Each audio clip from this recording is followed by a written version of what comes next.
ನಮಸ್ಕಾರ, ನೀವು ನೋಡ್ತಾ ಇದ್ದೀರಾ ನ್ಯೂಸ್ ಫಸ್ಟ್. ನಾನು ವಿದ್ಯಶ್ರೀ.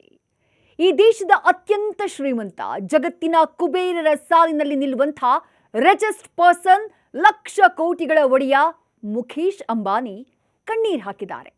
ಗಳಗಳನೆ ಹತ್ತಿದ್ದಾರೆ. ಅಯ್ಯೋ, ಅಂಥ ಕುಬೇರ, ಅವ್ರಿಗೇನ್ರಿ ಕಷ್ಟ ಜೀವನದಲ್ಲಿ? ನಮ್ಮ ಜೀವನದಲ್ಲಿ ಗೋಳಾಟ, ಅಳು, ನೋವು ಎಲ್ಲ ಮಾಮೂಲು. ಸಮಸ್ಯೆಗಳಲ್ಲೇ ಮುಳುಗೋರು ನಾವು.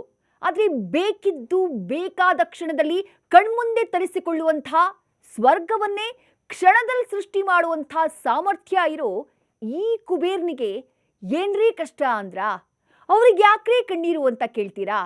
ಈ ಕಣ್ಣೀರಿಗೆ ಕಾರಣ ಮಗ ಅನಂತ್ ಅಂಬಾನಿ. ತಂದೆಯ ಮುಂದೆ ಜಗತ್ತಿನ ನೂರಾರು ಗಣ್ಯರ ಸಮ್ಮುಖದಲ್ಲಿ ಅನಂತ್ ಆಡಿದ ಮಾತು ಮುಖೇಶ್ ಅಂಬಾನಿಯವರ ಕಣ್ಣಲ್ಲಿ ನೀರು ತರಿಸಿದೆ.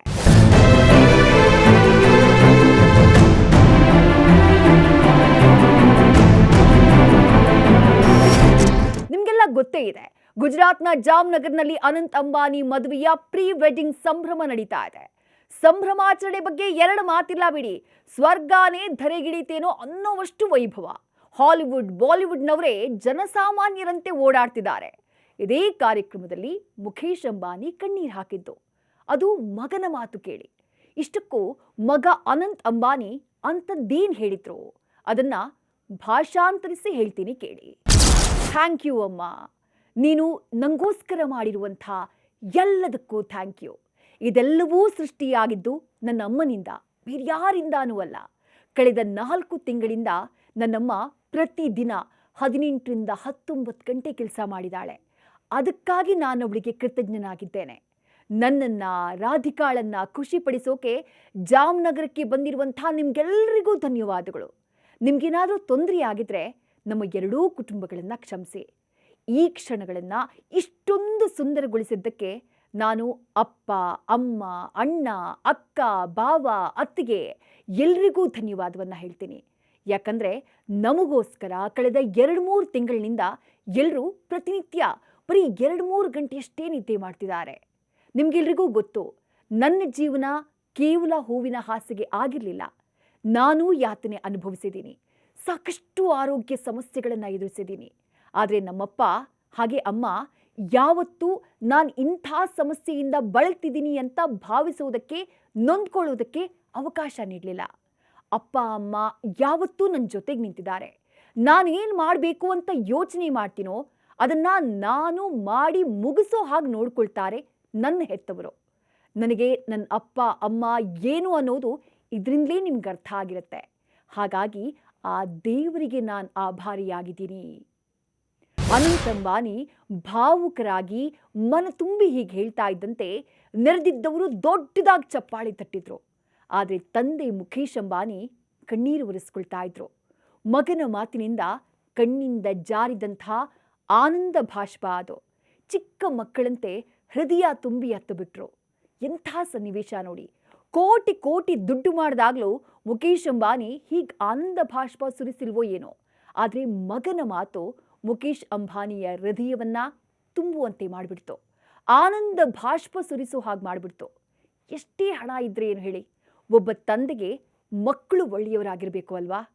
ಇನ್ನೂ ಮುಂದುವರೆದು ಅನಂತ್ ಅಂಬಾನಿ ತನ್ನ ಹುಡುಗಿ ರಾಧಿಕಾ ಮರ್ಚೆಂಟ್ ಬಗ್ಗೆ ಏನು ಹೇಳ್ದ ಅದನ್ನು ಕೇಳಿ. ಈಗ ಹೇಳ್ತೀನಿ ರಾಧಿಕಾ ಬಗ್ಗೆ. ಇಬ್ಬರಲ್ಲಿ ನಾನೇ ತುಂಬ ಲಕ್ಕಿ. ಇದರಲ್ಲಿ ಯಾವುದೇ ಅನುಮಾನ ಇಲ್ಲ. ನನಗೂ ಗೊತ್ತಿಲ್ಲ ರಾಧಿಕಾ ನನಗೆ ಹೇಗೆ ಸಿಕ್ಕಿದ್ಲು ಅಂತ. ಕಳೆದ 7 ವರ್ಷಗಳಿಂದ ಪರಿಚಯ ಇದ್ರೂ ನಿನ್ನೆಯಷ್ಟೇ ಆಕೆ ಪರಿಚಯ ಆಯ್ತೇನೋ ಅಂತ ಅನ್ನಿಸ್ಬಿಡುತ್ತೆ. ಪ್ರತಿದಿನ ಆಕೆಯ ಮೇಲೆ ಹೆಚ್ಚು ಹೆಚ್ಚು ಪ್ರೀತಿಯಲ್ಲಿ ನಾನು ಬೀಳ್ತಾ ಇದ್ದೀನಿ. ನನ್ನ ಅಕ್ಕನನ್ನು ನೋಡಿದಾಗ ಹೃದಯದಲ್ಲಿ ಜ್ವಾಲಾಮುಖಿ ಕಾರಂಜಿ ಹೇಳ್ತಿತ್ತು ಅಂಥೇಳಿ ನನ್ನ ಭಾವ ಹೇಳ್ತಾ ಇದ್ರು. ನನಗೆ ರಾಧಿಕನ್ ನೋಡಿದಾಗ ಹೃದಯದಲ್ಲಿ ಭೂಕಂಪ, ಸುನಾಮಿಯೇ ಎದ್ದಂತಾಗತ್ತೆ. ಹೀಗಾಗಿ ರಾಧಿಕಾ, ನಿನಗೂ ಕೂಡ ಎಲ್ಲದಕ್ಕೂ ಥ್ಯಾಂಕ್ ಯು. ಹುಡುಗಿಗೆ ಇದಕ್ಕಿಂತ ಹೆಚ್ಚು ಏನು ಬೇಕು ಹೇಳಿ? ಇದರ ಜೊತೆಗೆ ಅನಂತ್ ಆಡಿದಂಥ ಇನ್ನೊಂದು ಮಾತನ್ನೂ ಕೇಳಿ. ಮಕ್ಕಳು ಹೆತ್ತವರಿಂದ ಏನು ಕಲಿಬೇಕು ಅನ್ನೋದಕ್ಕೆ ಬಹುಶಃ ಇದು ನಿದರ್ಶನ ಆಗಬಹುದೇನೋ. ಒಂತಾರ ನನ್ನ ಕನಸು. ಜಾನುವಾರುಗಳ ರಕ್ಷಣೆಗೆ ನಾನು ಕೈ ಹಾಕಿದ್ದು 2008ರಲ್ಲಿ. ಬಹುಶಃ ಆಗ ನನಗೆ 10-12 ವಯಸ್ಸಿರಬೇಕು. ಇದು ಸಾಧ್ಯವಾಗಿದ್ದು ಕೇವಲ ನನ್ನ ಹೆತ್ತವರಿಂದ, ನನ್ನ ಕುಟುಂಬದ ಬೆಂಬಲದಿಂದ. ನನ್ನ ತಂದೆ ತಾಯಿ ನನಗೆ ಪ್ರತಿ ಹೆಜ್ಜೆಯಲ್ಲೂ ಬೆಂಬಲಿಸಿದ್ರು. ಜೊತೆಗೆ ಸೇವೆ ಮಾಡೋದಕ್ಕೆ ನನ್ನ ಹೆತ್ತವರು ಕಲಿಸಿದ್ದಾರೆ. ಹೀಗಾಗಿ ಸಮಾಜಕ್ಕಾಗಿ ನಾನು ಮಾಡ್ತಾ ಇರುವಂಥ ಸಣ್ಣ ಕೆಲಸ ಇದು. ಸಣ್ಣದಾಗಿ ಪ್ರಾರಂಭ ಮಾಡಿದೆ. ನನ್ನ ತಾತ ಯಾವತ್ತೂ ಹೇಳ್ತಾ ಇದ್ರು, ಕನ್ಸು ಕಾಣೋಕ್ ಧೈರ್ಯ ತೋರಿಸಿ ಅಂತ. ಹೀಗಾಗಿ ನಾನು ಕನ್ಸು ಕಂಡೆ, ಅದನ್ನು ನನಸೂ ಮಾಡಿಕೊಂಡೆ. 25,000 ಜಾನುವಾರುಗಳಿಗೆ ರಕ್ಷಣೆ ನೀಡ್ತಾ ಇರೋ ತನ್ನ ವಂತಾರ ಬಗ್ಗೆ, ತಾತ ಧೀರೂಭಾಯಿ ಅಂಬಾನಿ ಬಗ್ಗೆ ಮಗ ಅನಂತ್ ಹೀಗೆ ಹೇಳ್ತಾ ಇದ್ದ ಹಾಗೆ ಮತ್ತೊಮ್ಮೆ ಕಣ್ಣೀರು ಹಾಕಿದ್ರು ಮುಖೇಶ್ ಅಂಬಾನಿ. ರೈಸ್ ಬಾಪ್ ಕಿ ಬಿಗಡೆ ಹುಯಿ ಔಲಾದ್ ಅಂದರೆ ಶ್ರೀಮಂತ ಅಪ್ಪನ ದಾರಿ ತಪ್ಪಿದ ಮಗ.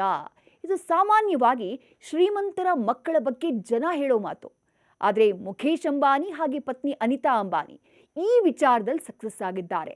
ಅನಂತ್ ಹಾಗೆ ಆಕಾಶ್ ಇಬ್ಬರಿಗೂ ಉತ್ತಮ ಸಂಸ್ಕಾರವನ್ನು ಕೊಟ್ಟಿದ್ದಾರೆ. ಅಷ್ಟು ಶ್ರೀಮಂತರಾಗಿದ್ರೂ ಮಕ್ಕಳು ಸಂಸ್ಕೃತಿಯನ್ನ ಮರೆತಿಲ್ಲ, ಸಂಬಂಧವನ್ನ ಮರೆತಿಲ್ಲ, ತಮ್ಮ ಬೇರನ್ನ ಮರೆತಿಲ್ಲ, ಭಾಷೆಯನ್ನ ಮರೆತಿಲ್ಲ, ತಮ್ಮ ತನವನ್ನ ಮರೆತಿಲ್ಲ. ಇವತ್ತಿಗೂ ಅದೇ ನಮ್ರತೆ, ಅದೇ ವಿನಯತೆ.